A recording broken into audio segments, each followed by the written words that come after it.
आं राइजिं बड'लेण्ड आरो बड'लेण्ड बुब्लिखौ फरायलायनानै लाग्रोनाय जाबाय। दा दिनै आं बेखौनो बुंनो सानदों दि आंहा गोसोआव दिनै बहुद गोजोननाय दं। मानोना आङो ECDC सेक्रेटारिनि पस्टआव पास जानो हानायनि थाखाय आङो सिगाङावहाय निफ्रायनो खस्थ'यै फरायबोदोंमोन। सिगाङाव आङो नवोदयआवहाय फरायोमोन बासुगावआव।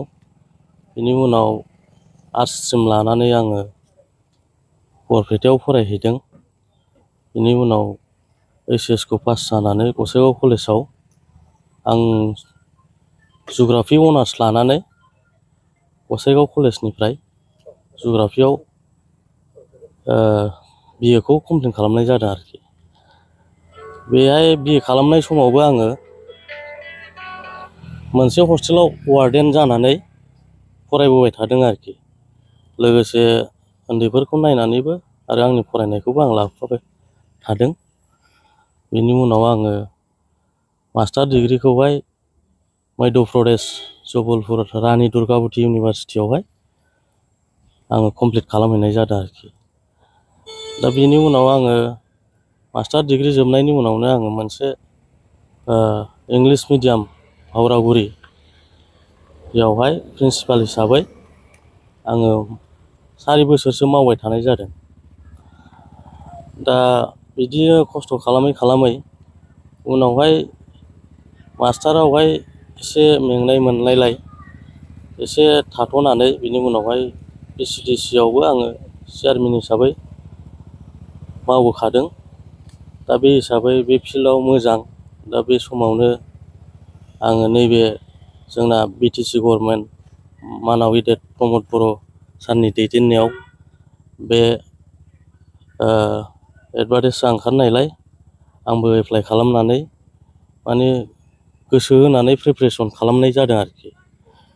खालामै खालामै दा बावनो आङो बेखौहाय रिटेन एग्जामखौ क्वालिफाइ खालामनानै बावैसो सिगां भाइभा जादों। बावबो आं मोजाङैनो हानाय मोनखादों आरोखि। दा दिनैनि दिनावहाय रिजाल्टआवहाय आं मोनबाय, आं पास जाबाय।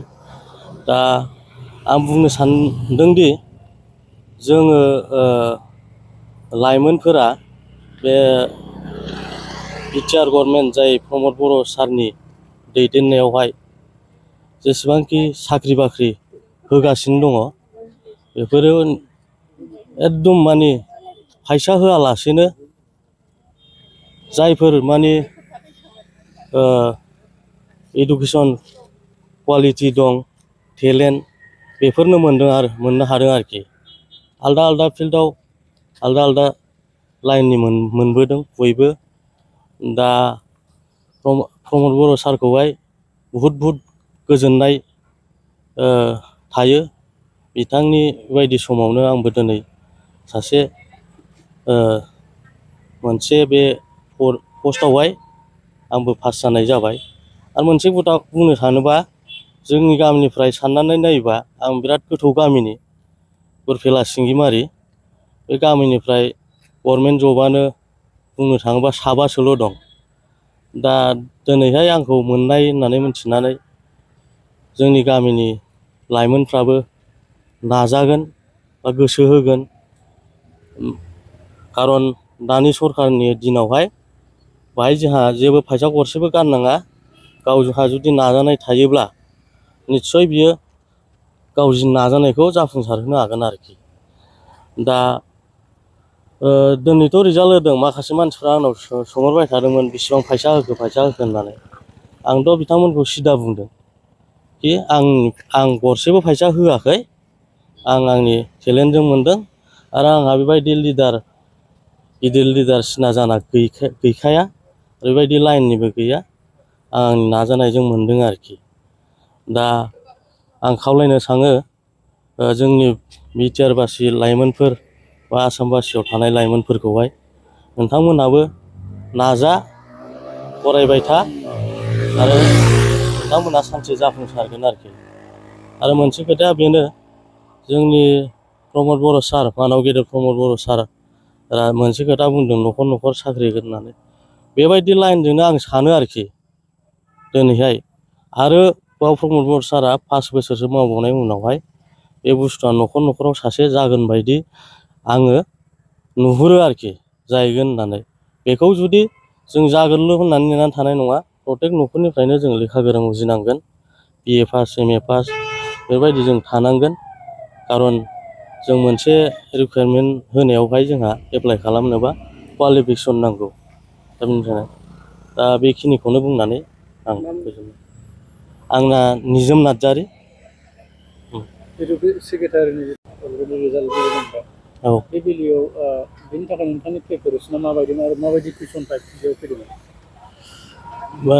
कुइसनाथ' थाबानोमोन खिन्थु आङो आगोलनिफ्रायनो आलदा आलदा एग्जामबो होबोबाय थायोमोन जिहेथु नेटफोरबो होदों आङो आलदा आलदा एग्जाम होबाय जे प्रिपारेसन खालामबोबाय थादों जेनेबा आरो PCDC आवहाय रायजोनिबो खामानि मावो आङो हरावबो एसे प्रिपारेसन नायबोबाय थादों आरोखि कुइसनफोरखौहाय दा बेबायदि आंनि प्रिपारेसनावनो कमनफोर गोलैनानै आं लिरनो हादों आरोखि नोंथांनि गोसोआव साननाय दंखायोमोन नामा बेयाव एग्जामखौ आं पास खालामनो हागोन नामा औ आंहा माने बे लाइनाव बहुद इन्ट्रेस्टखामोन नालाय दा बेफोरबायदि टाइपनिबो कुइसन फैदों जिहेथु दा आंनि थाखाय इजियानो जाहैदों आरोखि गोबां समाव माखासे सुबुंफ्रा बुङो आथिखालाव रां होआबा साख्रि मोना होननानै बैसोरनि थाखाय मा फोरमायनो बे नङा रां होआबा रां होआबा साख्रि मोना होननाया बे 100% नंखाय दा जोंनि दा समावहाय बेबायदिनो मानसिफ्रा फोलागासिनो दं आरोखि ना एथ' लाख होआबा साख्रि मोना बेफोरबायदि बुंगासिनो दं बे टटेलि 100% नंखाय आंनिफ्रायबो आं गरसेबो फैसा होआखै थाइसेबो होआखै आङो आंनि टेलेन्टजोंहाय आङो एग्जामखौ होनानै आं मोननाय जादों आरोखि